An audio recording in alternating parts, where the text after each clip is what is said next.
Sid, I've got a question for you. We all know that you can bring the heavy offense, but there are a lot of skeptics that think that perhaps you can't take it, that you can't take the punishment that Diesel will give you tonight. How do you address those skeptics? Well, the skeptics and all the people have a little bit of... Let me do this again. Oh, it's live, Hal. Sorry.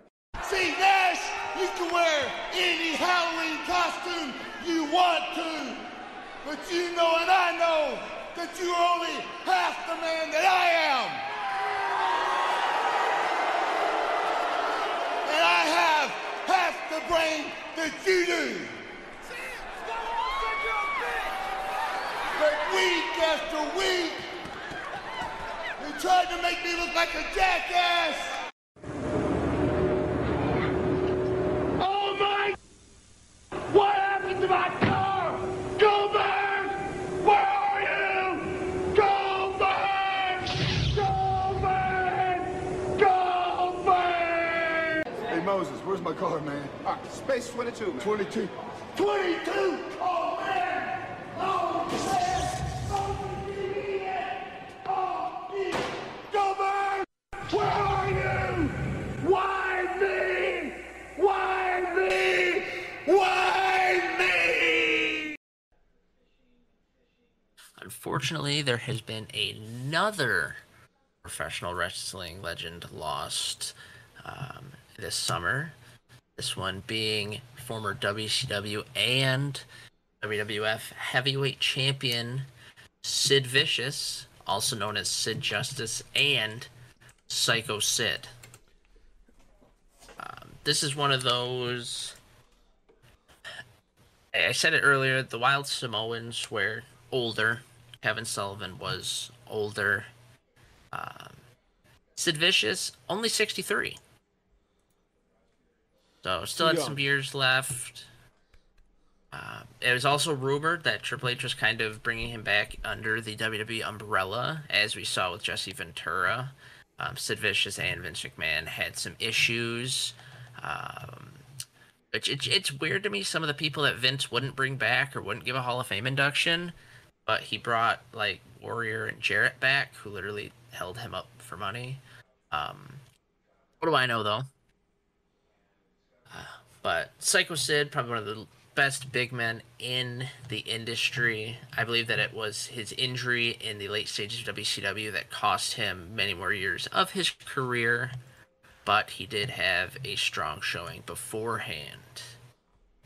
He actually entered wrestling in '87 after he met Randy Savage and Landy Poffo, and he made his debut teaming with Austin Idol to face the team of Nick Bockwinkel and Jerry Lawler. It's pretty good legends to begin your career with, and he then adopt a masked persona called Lord Humongous. And this was used in Continental Wrestling Association, which is Jerry Lawler's promotion, and they used a lot of movie gimmicks there, and Lord Humongous is, of course, based on the character in Mad Max 2. As Lord Humongous, he won the NWA Southeastern Heavyweight Championship, and then he turned into a fan favorite after they rekindled a relationship, he and Shane Douglas, and they won the NWA Southeastern Tag Team Championship. From there, he spent some time at New Japan, and he spent some time in World Class Championship Wrestling, as big men would at the time. But it wasn't until '89 that he really began to take hold of the pro wrestling landscape, as he showed up in the NWA. He was there with Sid Vicious, and he was eventually paired with Dangerous Danny Spivey, who would go on to be Waylon Mercy, the inspiration of Bray Wyatt. And they were the Skyscrapers.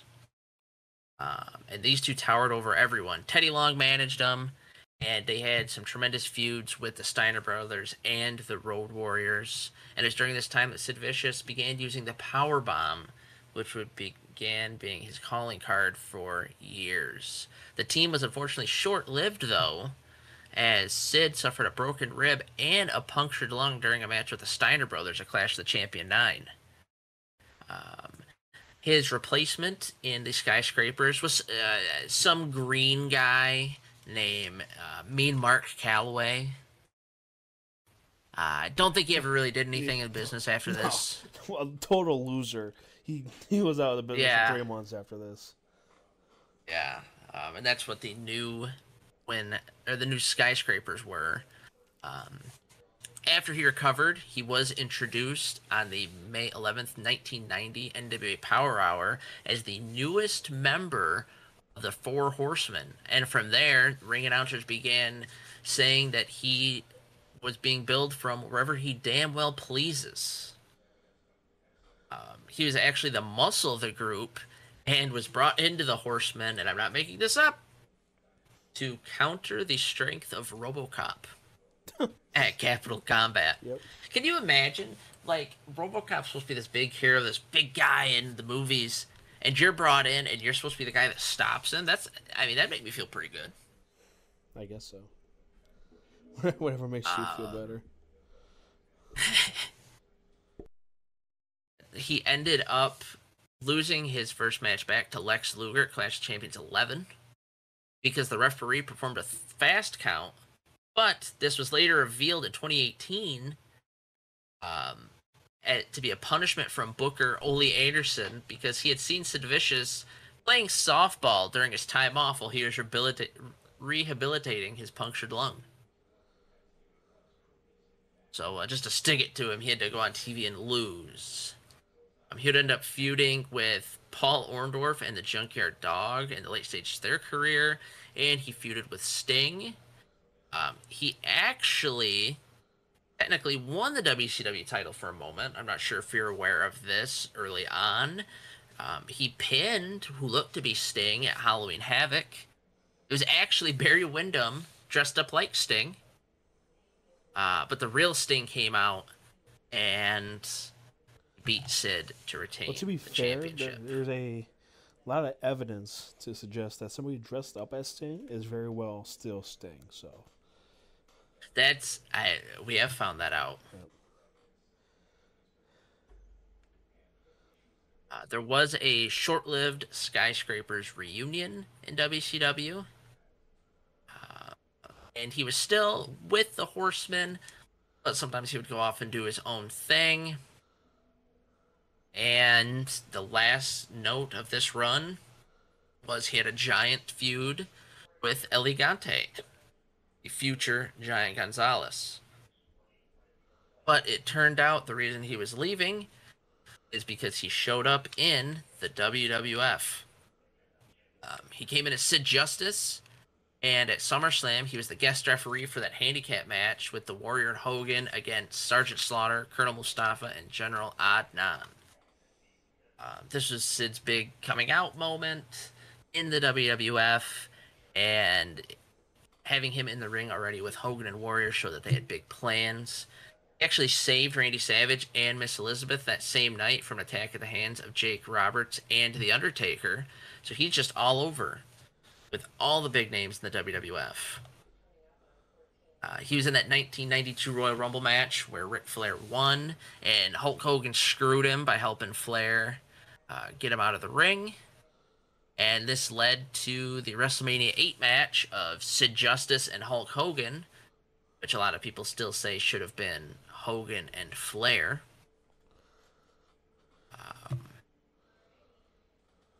They acted like they were still going to be buddies, but as happens with Hogan, he reached for a tag for Sid in a tag team match, and Sid walked out, leading more into that WrestleMania match. There's, of course, the infamous match where Papa Shango missed his cue, leading to Warrior missing his cue, and what a way to end the event. That's one of those things, right? Your first big WrestleMania, and we're at WrestleMania 8, so it's already shown as being the big show of the year for the WWF, and your main event with Hogan. That's pretty good in your first year. yeah. And you were in the finals of the Royal Rumble match with Hogan and Flair, and then Savage was the other in the Final Four. I mean, Sid was already doing pretty damn well, I think. He then started feuding with the Warrior. He failed a drug test prior to his WrestleMania match with Hogan. He was allowed to do the match, went on their European tour, but after the tour, he was told he was going to serve a suspension. He quit and started pursuing a career in softball. But in '93, he came back to the NWA, now the WCW. He was the mystery competitor of Colonel Robert Parker against poor Van Hammer at Slamboree. He defeated Van Hammer in a stretcher match. And for a while, that'd be his gimmick. He'd come out with a stretcher and put people on it, or a gurney. And he ended up teaming with Vader to feud with Sting. Again, another infamous moment Sid Vicious, unfortunately, was a part of, was the debut of the Shockmaster. And his team of Sid Vicious, Vader, Harlem Heat, which Booker T and Stevie Ray, lost to Sting, Davey Boy Smith, Dustin Rhodes, and the Shockmaster. Kind of crazy that, again, just the amount of people that Sid Vicious is working with at this time. So this would be a younger Dustin Rhodes, Davey Boy Smith at the peak of his career, teaming with Vader, and then teaming with Harlem Heat in their infancy. So a lot of people say Legion of Doom, the Steiners, and Harlem Heat are, arguably 3 of the top 5, top 10 tag teams. A few years into his run, Sid's worked with 3 of them. The following week that he lost to Sting, he turned on his manager and became a babyface. He was supposed to face Vader at Starrcade, and, he was going to defeat Vader to win the championship. But, as it seems, infamy followed Sid. He was released from his contract due to an altercation with Arn Anderson during a WCW tour of Europe. Europe's just not good luck for him. He and Anderson were involved in an argument at the hotel bar. Anderson threatened Vicious with a broken bottle. After being sent to their rooms, Sid would later go to Arn's room and attack him with a chair leg, which Arn Anderson retaliated with a pair of scissors. Vicious had 4 stab wounds. Anderson received 20, losing 1.5 pints of blood in the process. Fight was broken up by fellow wrestler in front of the show, Too Cool Scorpio, who was credited with saving Arn Anderson's life. My, how the tables have turned. Neither man pressed charges against the other, and British police declined to do so since both men would soon be leaving the country. I don't know if it was the amount of stab wounds. I don't know if it was because he went to the hotel room and instigated further, but Sid was the one that left. He ended up going back to Memphis, where he feuded with Jerry Lawler, and he won the USWA Unified World Heavyweight Championship, which included World Class Championship Wrestling and AWA. He won it by forfeit because Sid attacked Lawler earlier in the show. But, he won it nonetheless. He also participated in the ill-fated UWF, Herb Abrams style, the cokehead promoter, challenging for their heavyweight title. But he returned to the WWF in '95, this time as Psycho Sid. He showed up as the bodyguard of Shawn Michaels, and he accompanied him to the ring to face Diesel at WrestleMania 11. Michaels was about to win, but Sid Vicious' distraction, or Psycho Sid's distraction, caused the ref to not be in position. And then Sid and Shawn got into it again, and he powerbombed Shawn Michaels 3 times, thus turning him face. 2 weeks later, Ted DiBiase introduced him as the crown jewel of the $1 Million Corporation, which, in a stable that composed of 80-year-old Nikolai Volkov, fake Undertaker, Tatanka, Kama, the Fighting Machine, ex-Santa Claus, the Ringmaster, King Kong Bundy at the end of his career, an early 1-2-3 Kid. Is it hard to be the crown jewel? I don't think so. A lot of pressure. I could be wrong. He challenged Diesel for the WWF Championship, and Diesel won by DQ. Sid Vicious would continue being in the main event scene and would continue feuding with Diesel and continue feuding with Shawn Michaels. And he was actually set to face Shawn Michaels at SummerSlam when Ramon and Michaels had the Intercontinental Championship in a ladder match. But Sid Vicious was replaced by Gorilla Monsoon. He continued feuding with Razor, Shawn, the other, just all the main events. He was still in the corporation. And then Sid was randomly teamed up with his old rival of Ahmed Johnson, Shawn Michaels, and the British Bulldog to face Yokozuna, Owen Hart, Razor Ramon, and Dean Douglas in a wild card Survivor Series match. I enjoy these type of matches. They would literally pick random people, team them up. And it was kind of a organic way to get a babyface to be a heel to be a babyface without having to do a whole gimmick or a whole segment. It could just happen in the match. Shortly after this, he did receive a serious neck injury and left the WWF, but he came back. When he came back this time, though, this is when we get the Sid that you see in the infamous promos with Jim Ross. Intense character, erratic, unstable mannerisms, really psycho at this time. He actually replaced the Ultimate Warrior in a six-man tag match where it was he, Shawn Michaels, and Ahmed Johnson against Vader, Owen Hart, and British Bulldog. Sid's team lost the match. It doesn't seem like if Sid teams with people either that he has good luck. Probably should have avoided Europe and tag teams. He ended up feuding with British Bulldog, and then he went after Shawn Michaels again and Vader, to where he would face Shawn Michaels for the championship. And this is interesting because this is at the time that Vader was supposed to feud with Shawn Michaels quite a bit, but Shawn didn't like how rough Vader was. So it went to Psycho Sid. This is the time when Vader was supposed to actually win the WWF Championship, but Sid did. He lost the title back to Shawn Michaels at that following Royal Rumble. And then he ended up... how did this go again? He ended up winning it back before WrestleMania 13, where, of course, he faced The Undertaker for the championship. Undertaker won. Again, another legend that he faced in the main event at WrestleMania, but not without some controversy. Bret Hart believed Shawn Michaels didn't want to drop the title to him at WrestleMania 13 because, he said he was unable to wrestle. I don't remember if this is when he lost his smile or when his knee gave out or one of the many times that Shawn Michaels did Shawn Michaels things. Sid did lose the title to The Undertaker after Bret Hart interfered. So Bret screwed Sid. And from there, Sid and the Legion of Doom would feud with the Hart Foundation. And his last match in the WWF was actually a loss to Owen Hart at a house show, and his neck got hurt again, and he required surgery.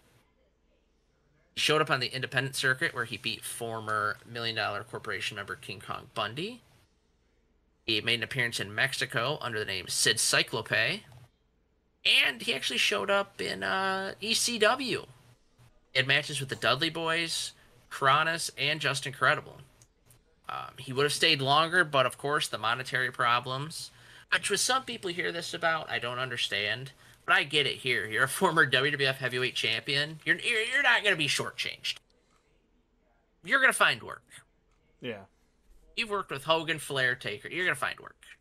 This isn't, Johnny somebody who, my check bounced. Well, maybe get better at wrestling. He actually returned to WCW because of his friends Kevin Nash and Scott Hall.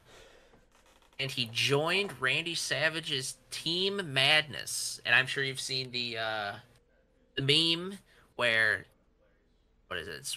That wasn't just Vicious, that was Savage. Or vice versa, and it's them facing the camera. While coming back, he became the Millennium Man and faced Kevin Nash for the WCW title. He was called undefeated and having a winning streak, just like Goldberg. Even though most of his streak was just him coming to the ring and powerbombing wrestlers that were already in a match or immediately following a match and defeating them. Nice little payday. He won the U.S. title from Chris Benoit at Fall Brawl. And then began a feud with Goldberg, who challenged him for the U.S. title because Goldberg was trying to work his way back up to the heavyweight title match. I did see the Goldberg-Sid Vicious match. Loved it.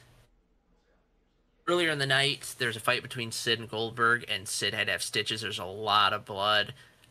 He refused to be treated, and Sid bleeding openly the entire night. And he brawled with Goldberg during their match, and this was at Halloween Havoc. Sid lost due to excessive bleeding. And Sid eventually lost again in an I Quit match at Mayhem.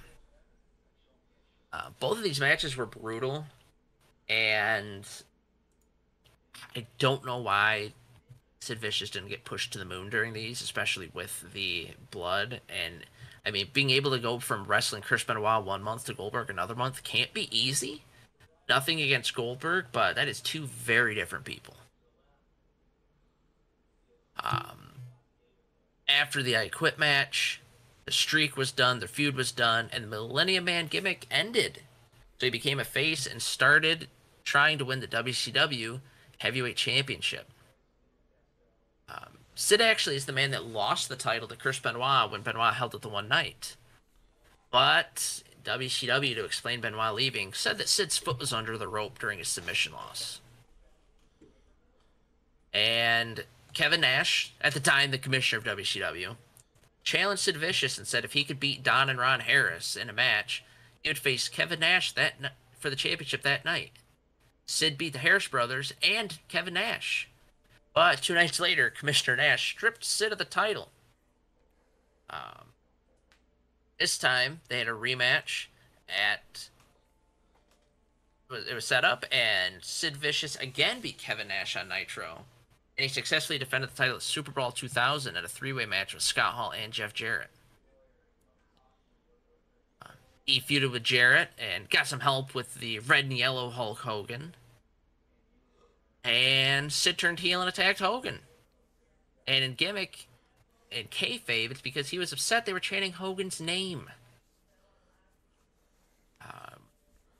There's going to be a match, of course, but this is when the New Blood angle was set up. And Sid was stripped of the title, and he really didn't play Steiner, and he failed to defeat Steiner in their match at Starrcade. So yes, this is for the heavyweight title, so Sid Vicious is one of few men to main event both WrestleMania and Starrcade. Off the top of my head, I believe that list is Nash, Hogan, Luger, Hart, and Sid Vicious. I guess Booker T. Yeah, that's about the list. It's a small list, and he's on it.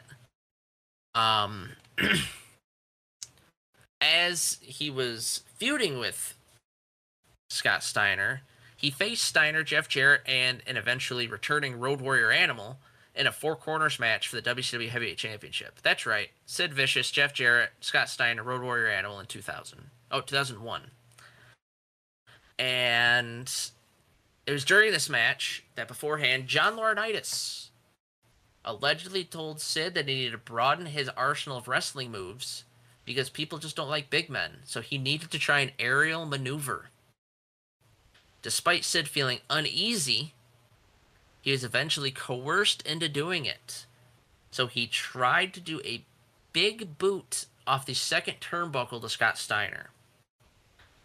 If you haven't seen the video footage, I wouldn't recommend looking at it. It's gross. He snapped his tibia and fibula. I think everybody's seen that. And video, one of the bones though. actually tore through the skin. I think everybody's seen that video. It's awful. My favorite part of it, though, is because Road Warrior Animal is supposed to be a surprise. Yeah. Animal comes out and then just starts kicking him. And then you can finally see they realize they're like, oh no. His leg is broken. Yeah. Ideally, Sid Vicious said he'd like to have gone out in a WrestleMania match. And he had to use a cane to walk after this. He later sued WCW, claiming he was made to jump. And this injury actually forced a Super Brawl revenge plot change. Sid left WCW before that final episode. And after he recovered, he'd show up in Australia for WWA. In Canada, he ended up being PCO when he was still Pierre Carl Alouette's mystery partner. He showed up at Juggalo Championship Wrestling. Hey. He slowly started to lower his schedule. In 2010 to 2011, he only wrestled 3 times. One of those matches, he beat Eddie Kingston. And it was the following year, in one of my favorite segments. I loved the lead up to Raw 1000 and Heath Slater getting his ass beat by the Legends. I still think it's a shame that they didn't redo that, or the SmackDown anniversary that happened, or anything. They could easily redo this. But Sid Vicious was actually, I believe he was the first one. Because Heath Slater's out there, and he didn't care about Legends, and he said he's going to rule the world. And then Sid Vicious music hit, and he came out, and he beat the shit out of Slater, and he hit him with the powerbomb. And this wouldn't be the end of him on WWE TV, as he came out with the other Legends to help Lita beat Slater on that Raw 1000. He eventually wrestled his last match in 2017 in Ottawa for Great North Wrestling. And from there, I think he probably had the second or third most famous Twitter account of a wrestler. And not to spoil it for people, but like the Iron Sheik, he did not actually run the Sid Vicious Twitter account. That's probably why it was so good. Kayfabe. But unfortunately, he did pass away August 26th due to cancer. He was actually in 2021 diagnosed with Hodgkin's lymphoma, which was linked to Roundup weed killer. Really? Yes. Wow. Sid Vicious. This is one of the few times that I did not discover a legend through Legends of Wrestling. I actually saw him in Ready to Rumble, a WCW film, which gave us Mr. Arquette winning the WCW title. I'm pretty sure Sid my Vicious first he's time. old. Pretty sure my first time seeing him was that video, watching like imagine like 2009. Like worst injuries. Yeah, watching just like random WWE videos on YouTube, and like that came up. That's probably the first time I ever saw him. Because by the time I started watching like weekly, he was never like on TV.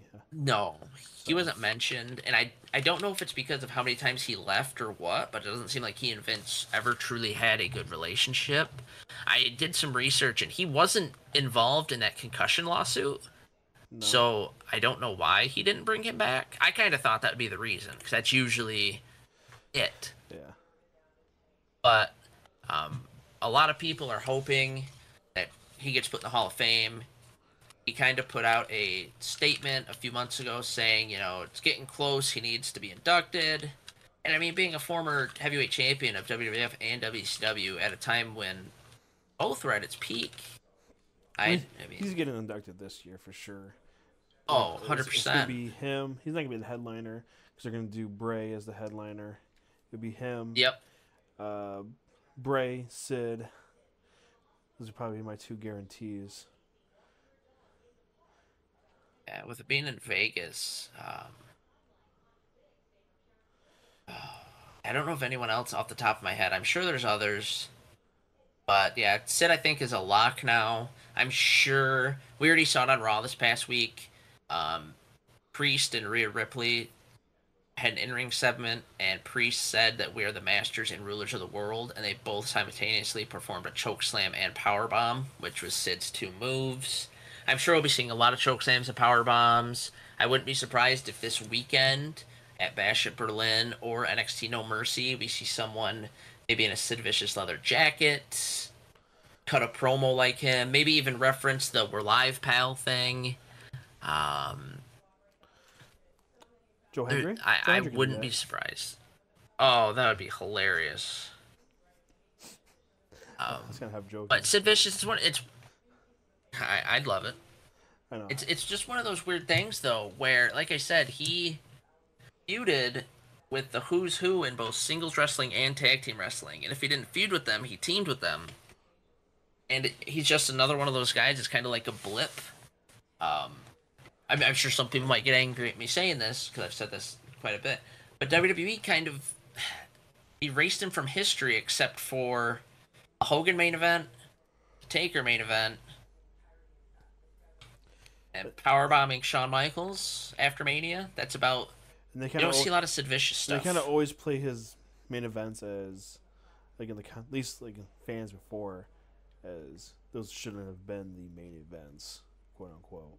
Yeah, which is crazy, because I can't see Vince putting him in the ring with Hogan, Taker, Warrior, Hart, Michaels, without having some sort of belief in him. Those were all his people. It's not like he was just throwing him in with randoms. I don't know. It's one of those things where normally I have an explanation, whether it's the concussion lawsuit or they said some things, or... But as far as I can tell, besides his anger and just quitting companies, Sid Vicious really didn't do anything to get him blackballed from the WWF and the WWE.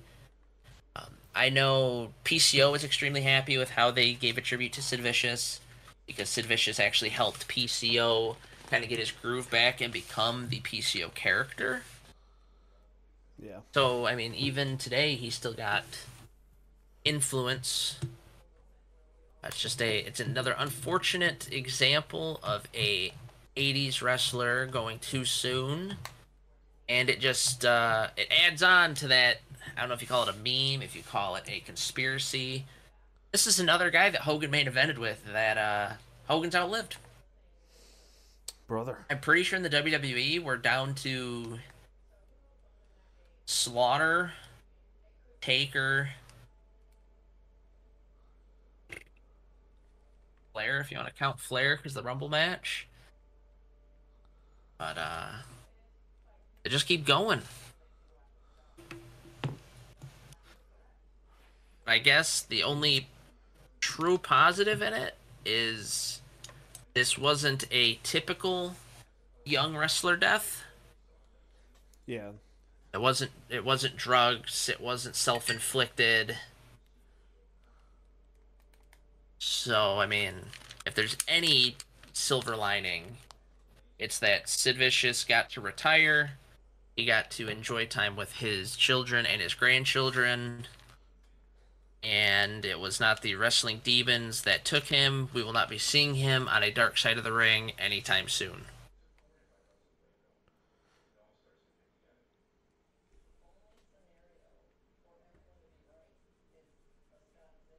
But if you're interested in learning more about other professional wrestling characters, professional wrestlers in general, hop on over to our YouTube page.